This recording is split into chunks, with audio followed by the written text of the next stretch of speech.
but liquidity is the big daddy here. I got caught out by this in 2017. By about April or May, I sold out of my Bitcoin. I was up 10x because I bought it at 200. It was trading at 2,000. I'm like, it's a pretty good trade. I took the money off the table. It consolidated for a little bit. Then it went up another 10x into the end of the year. People can't understand this. It's like, if Bitcoin went up 10x from here, and we're at $1 million. Now, I'm not expecting a 10x, but what I'm saying is people did the same thing then. And what happens is you sell out positions, the market corrects, and because liquidity is still the driver, everybody gets forced back into their positions, and that creates this violent end-of-year move. Raoul Pal, founder and CEO of Real Vision, has consistently emphasized the strong correlation between global M2, broad money supply, liquidity conditions, and cryptocurrency performance.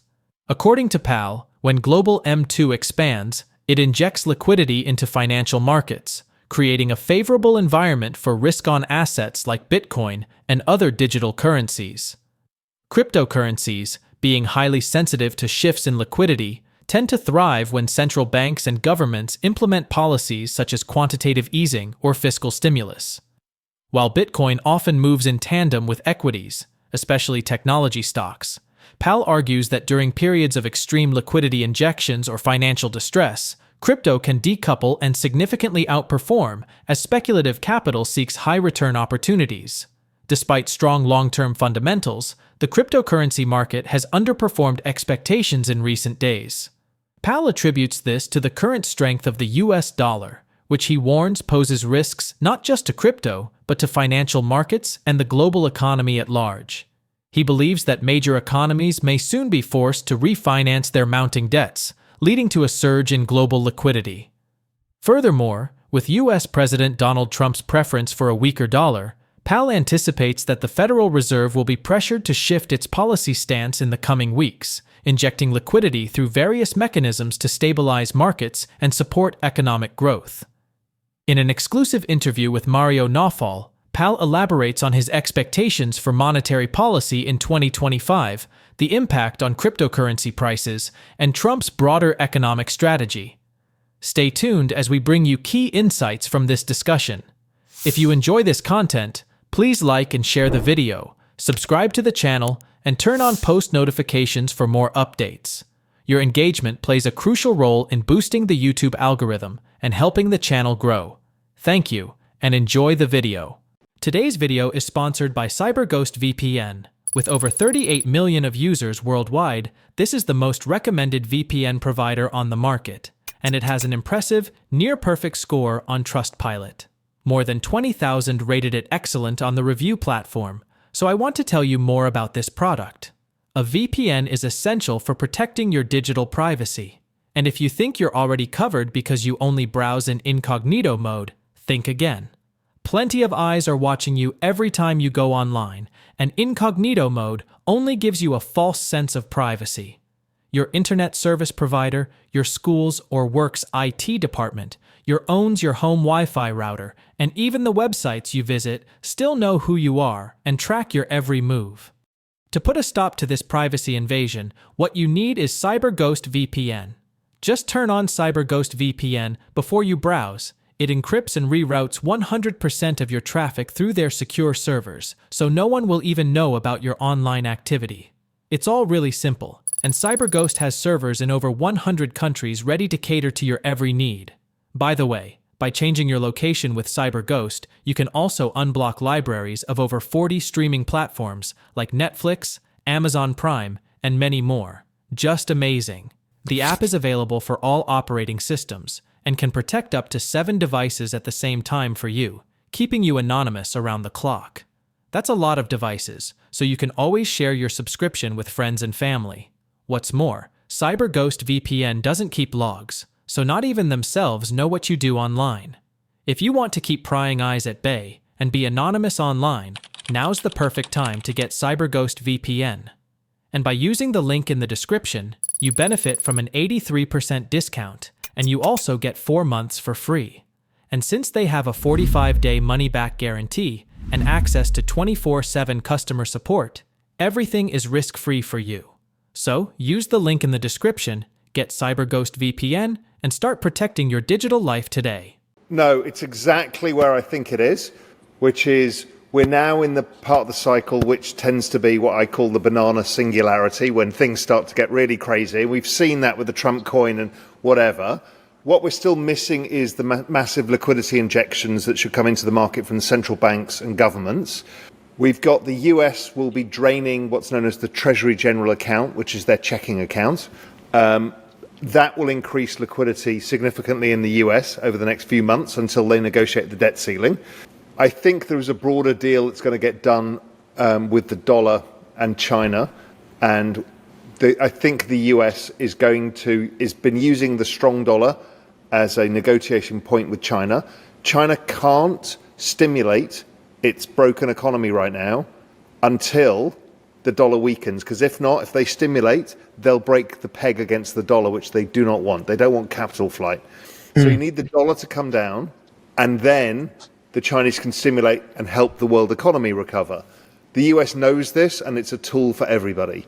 If Chinese economy starts to recover, they'll buy US treasuries. So we're at the really interesting point in the cycle where all the debt has to get refinanced, all the games have to get played, the dollar needs to weaken, rates will come down, and everyone will refinance their debts by adding liquidity.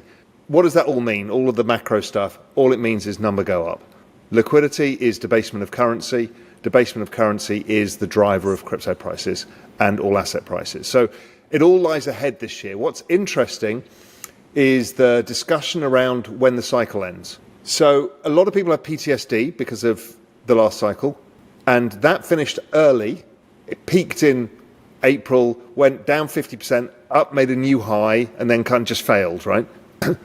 That was driven by the fact that the business cycle, the ISM survey, peaked in March 2021. Why? Because we had that snap crash from COVID and then snap back up, and the business cycle peaked, as did liquidity. So the cycle peaked. So as it went down again, tried to come up again, but kind of failed because there was no follow through because the business cycle had peaked. This time around, the business cycle is actually still below 50, which is the slow growth zone, not recession zone, but slow growth. And all the forward-looking indicators say the US economy and the global economy is about to get a lot stronger. And so we're nowhere near peaking. In fact, we're only just bottoming. So the chances are that we might even go through all the way till Q1 2026. So I think we've got a longer cycle.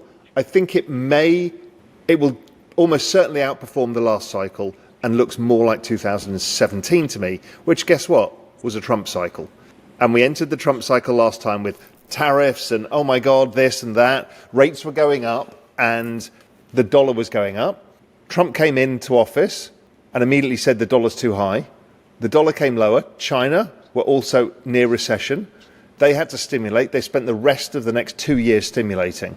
And that's what drove the crypto cycle in 2017. So we've got an incredible similar setup to 2017, which you were around for that one. It was bullish as hell. But liquidity is the big daddy here.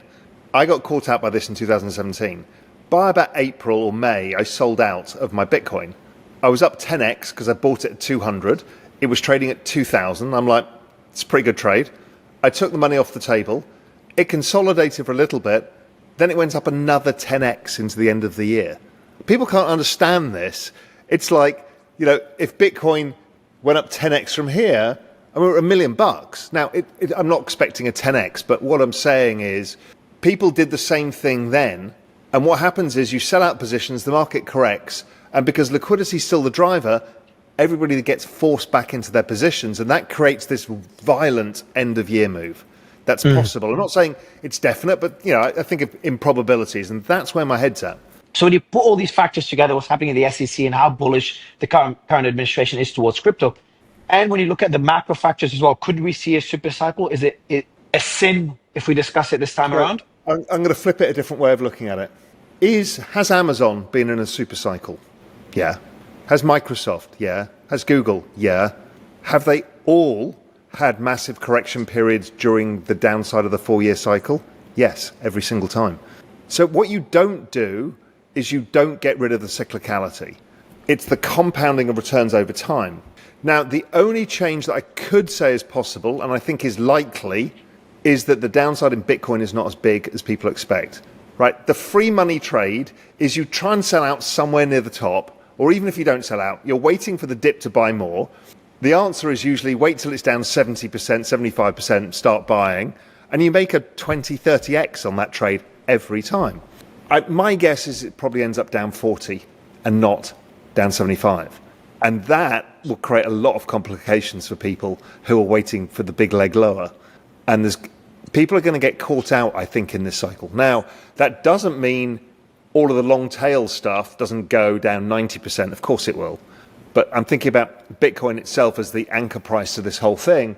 I kind of am the impression of what changes is the downside is reduced in Bitcoin. While Pal is extremely bullish on Bitcoin and other cryptocurrencies and digital assets like NFTs, he is even more bullish on what he describes as the coming AI revolution.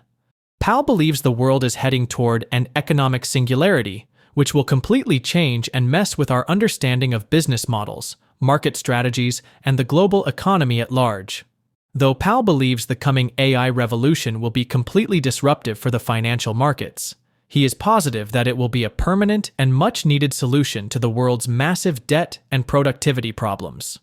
According to the Real Vision CEO, the global economy reached an inflection point in 2008, an event that should have led to an outright financial collapse.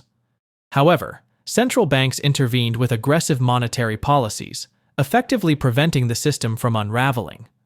This intervention, he argues, permanently linked economic stability to the ability of central banks to print money, meaning the financial system remains viable only as long as liquidity injections continue, at least until a more sustainable solution emerges.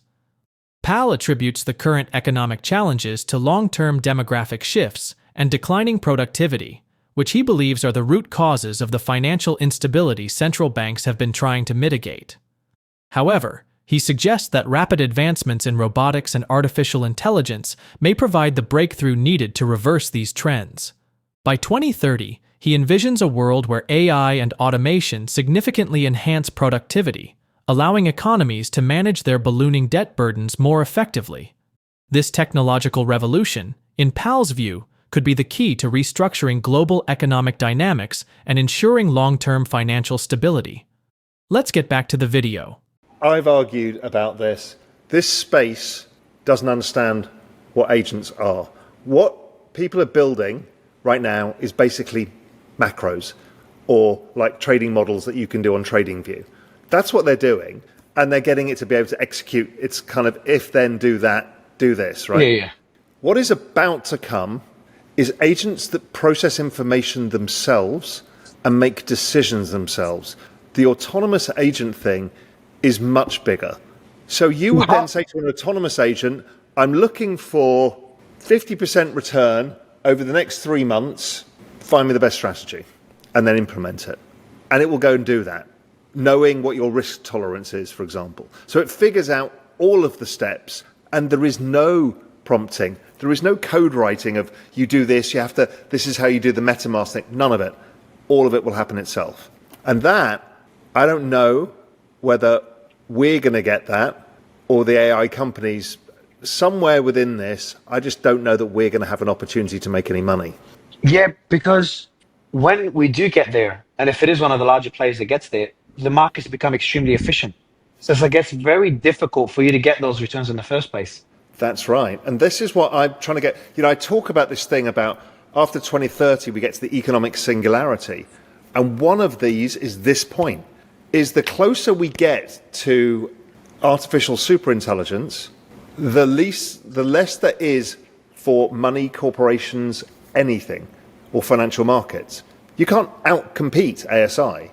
There's no trading to be done because it knows pretty much everything. The other thing is, well, corporations all become agents anyway, so how do you build a business? You build a beautiful exchange, I just say, hey, agent, copy his. And I want it in Hindi because I think it's a bigger market. No, it comes to me and goes, you should do it in Hindi. We can capture a faster market share. So where's the role for us lot? Now, that's not today. It's not in 2 years' time, but it's almost certainly in 5. So this concept of an economic singularity is where we're headed. We don't know how the economy works. We don't know what jobs are. We don't know what markets are. We don't know anything. But more important is this 2030 date. Now, it's not a fixed date. It could be 2032, could be whatever. Is, as you rightly said, well, what does that mean? And the answer is, and I spend my whole life looking into the future, the answer is we don't know. What does it mean when people are replaced by robots and AI? And everyone goes, well, jobs and blah, blah, blah, universal basic income. I'm like, no. Think about GDP growth. The growth of economies is driven by population growth plus productivity growth and debt growth. You replace this aging population that's been slowing our economies and increasing our debt. This is the aging population across all the Western world and China and Japan. And old people are less productive, so economies are slow and this debt burden's hard to deal with. You're going to replace those with infinite people, infinite human knowledge and infinite physical beings. So that's the end of what humans do for a living. Fine, we'll deal with that. More importantly, if we can go from the population of the Western economies, let's say, and including China, let's say it's 2 billion people, and suddenly within 3 years we can have 4 billion people, we're going to double the population of the world. That doubles GDP growth. Now, AI can go much faster than that because it's infinitely scalable, unlike the robots, which takes time. So we're talking about, we can have billions of new economic participants in the economy. So economic growth is going to go through the roof. And then at the same time in productivity, because we've got all of the AI and all of the knowledge and everybody's working on lowering the cost of energy for compute, we will lower the cost of energy over time, and that becomes another multiplier. So what we've got is an economy that could grow 30% in a year, that doesn't generate jobs and doesn't generate financial market opportunities for us.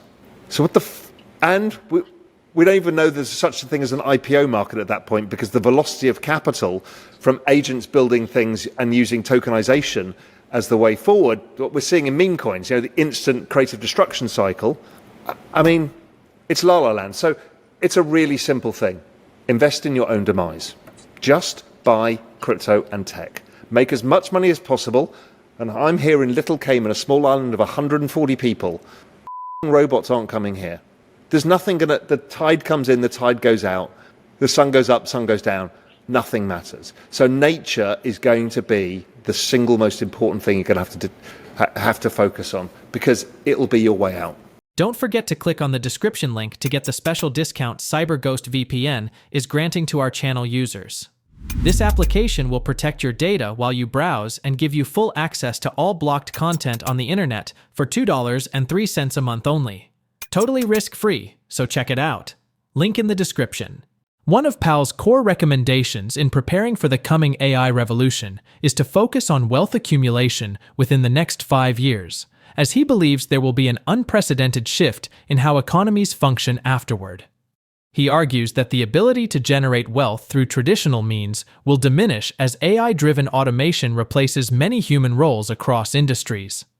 For this reason, he urges individuals to take advantage of the current financial system while they still can, leveraging investments that are likely to appreciate significantly before AI-driven forces reshape market dynamics.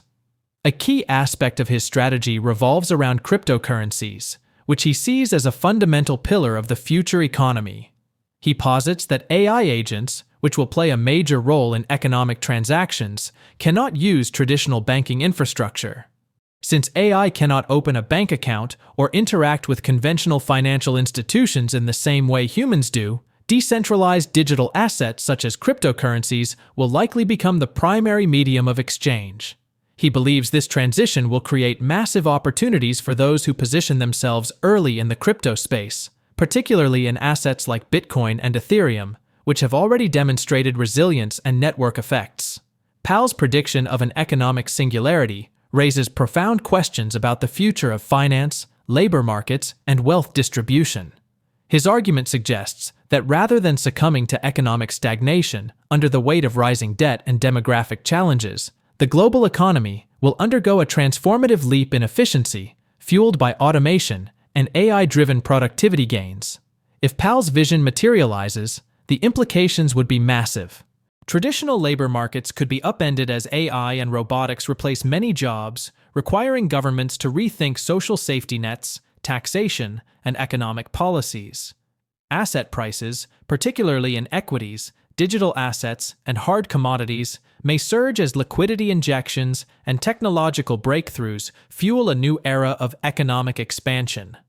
However, the transition could be turbulent, with periods of economic volatility, wealth concentration, and political uncertainty. Whether this scenario will play out as dramatically as Powell predicts remains debatable. While AI and automation are advancing rapidly, their integration into the global economy depends on policy decisions, corporate adoption rates, and potential regulatory challenges. Moreover, historical economic transformations, from the Industrial Revolution to the rise of the Internet, suggest that technological shifts often create new opportunities even as they disrupt existing industries. How are you preparing for this potential disruption? Are you positioning yourself in emerging industries, digital assets, or other investments that may benefit from an AI-driven economy? Let us know your thoughts in the comments section below.